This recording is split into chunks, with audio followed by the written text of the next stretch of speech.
Xo'p, biza mana bitta narsa qilganmiz. Demak, bitta kichkinagina loyiha. Demak, mydevops.app degan bitta oddiy HTML formatdagi faylni, ya'ni HTML Nginx ichida xullas web server ko'taramiz. Web server Nginx bilan web server ko'taramiz. Faqat Docker yordamida buni ishga tushiramiz. Xo'p, aniq.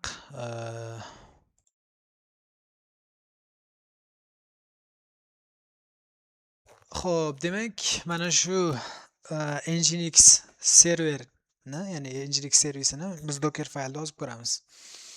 Xo'p, buning uchun men bitta mana Linuxim tayyor turibdi. Xo'p. Bu yerda hozircha nima yo'q, proyekt nomi yo'q. Birorta web server bor mana. Web server degan ochib qo'yganman. Web server. Mana Docker fayl ham bor buning ichida. Xo'p, Docker fayl mana. Xo'p, bu yerda biz yozadigan narsa, demak,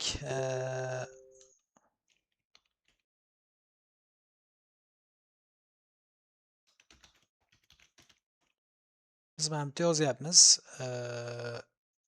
Demak, bu qanaqa Docker fayl hozirgi proyektimiz uchun qanaqa nima kerak? Qanaqa image kerak? Qanday image kerak? Shunaqa. Qanday image kerak degan savolga javob beradi. Demak, biz aytyapmiz, biz Nginx degan bitta imagedan foydalanyapmiz va uni turi bu nima bo'lsin? Bu yerda xohlasa versiya yozish mumkin. Misol uchun 3.20 mana misol uchunda. Lekin bizda Alpine degan, ya'ni Alpine degan versiyasi bor, shunaqa turi bor. Nginx shuni o'zi yetadi bizning proyektimiz uchun. Demak, boshladik.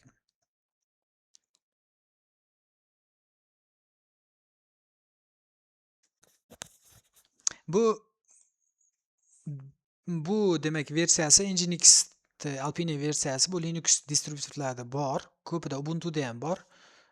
Demak, Docker Hub'dan yoki u yoq bu yoqdan yuklamaydi. Shuning uchun ham anaqaroq, yaxshiroq. Demak, keyingisi. Xo'p. Bu yerda yana layerlar bor. Demak, har bitta mana bu o'zining Docker fayl strukturasi from, label, arc, env, workdir degan joylari bor. Buni yozsa ham, mana bu label yozsa ham bo'ladi, yozmasa ham bo'ladi. Demak, biz kommentariy berib ketaveramiz. Label degani bu demak, loyiha haqida. Loyiha haqida.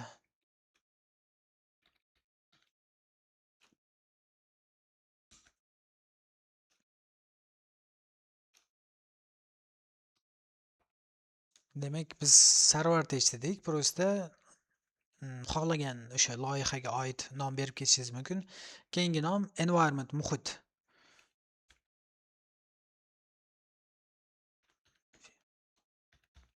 Environment. Ya'ni bu loyihani qanaqa environment ishga tushiramiz? Env app version. Demak, qanaqa versiyadagisi ko'rsatiladi, xolos. Demak, 1.0.0 versiyasi. Xo'p. Workdirni ko'rsatamiz. Demak, workdir. Bu ham o'zgarmas anaqalardan.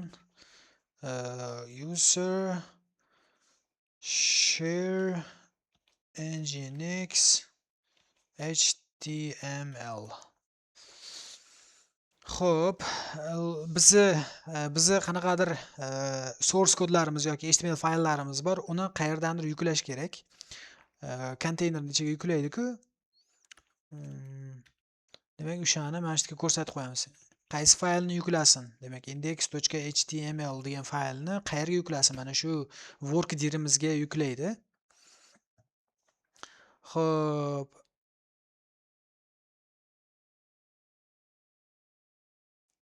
Ham bitta narsa bor. Kerak bo'ladigan paketlarni qo'shadi va mana bitta zo'r narsa bor. Xo'p. Bu qaysi portni qaysi portdan eshitishi. Docker eshitishi. Docker qaysi portdan eshitishini expose yordamida expose 80 qilsak bo'ladi. Endi buni shunaqa qilsak ham bo'ladi, 80. Xo'p, volume bor. Volume. Bu yerga volume degani bu qo'shimcha xotira, ya'ni qo'shimcha papkani shu yerga birlashtirsangiz bo'ladi. O'sha connect qilib qo'ysangiz bo'ladi. Buni misol uchun biz mana loglarni yozib qolishda ishlatyapmiz. Xo'p, loglarni shu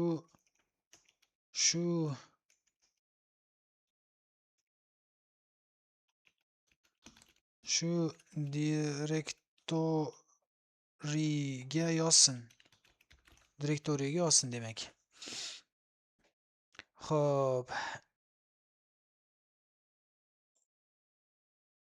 Dastur ishga tushishida kerak bo'ladigan yana qo'shimcha komandalar bor.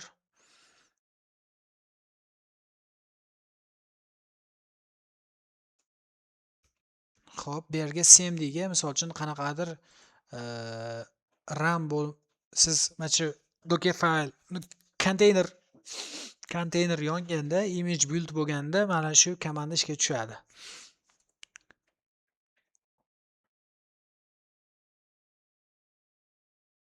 Xo'p, demak bitta HTML fayl yaratamiz.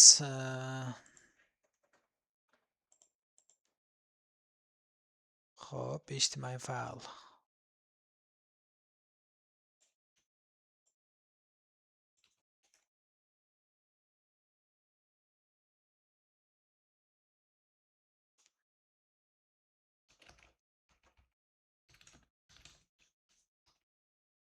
index.html. Mana ketdi. Xo'p. Mana bu yerga o'zim generate qilgandan yozsak bo'ladi. Mana my DevOps app deb yozganman. Shuni prosta Docker ichida ishlatib ishga tushiramiz-da. Xo'p, saqladim. Endi ketdi. Yana nima bor? My DevOps demak. Xo'p, Docker faylni boshqacha mana shu HTML ni o'ziga kerak bo'ladigan narsalarni yozsak ham bo'ladi. Misol uchun Alpine Nginx kerak, misol uchunda kerak. Mana bu kerak emas aslida. Buni yozsa ham bo'ladi, yozmasa ham bo'ladi. Environment. Bu saytni qanaqadir kodiga qarab yoziladigan narsa, bu ham hozircha kerak emas. Xo'p, workdir. Bizning papkamiz yo'q, qanaqadir rабочий papkamiz yo'q. Alohida joyda bo'lishi shart emas. Shuning uchun buni ham yozmasak bo'ladi. Copy, albatta copy kerak. Buni Mahmudga yo'q, mana bu kerak. Qachonki Mahmudga tanishtirganingizda kerak emas mana. Men workdir deb tanishtirdingizmi? Mana shu papkaga copy qiladi. Mana bu komanda index.html degan faylda mana shu papkaga copy qiladi. Mana bu nuqta degani, mana bu workdir degani. Nuqta degani mana workdir degani. Xo'p, expose kerak. Mana bu run ham kerak emas. Run ham kerak emas. Expose qaysi portda qaysi anaqada bo'lsin. Volume ham kerak emas. Log ham xohlagancha yozish mumkin. cmd ham kerak emas. Buni qolgan o'sha layerlarni yozishda boshqa proyektlarda ko'rsak bo'ladi. Hozircha kerak emas. Save qilaman, OK qilaman, ls qilaman. Demak, docker file save. Demak, mana bu yerda bizniki bo'ldi. Save.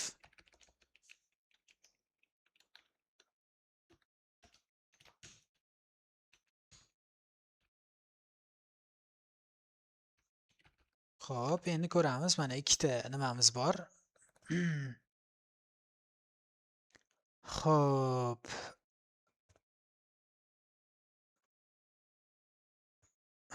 Xo'p.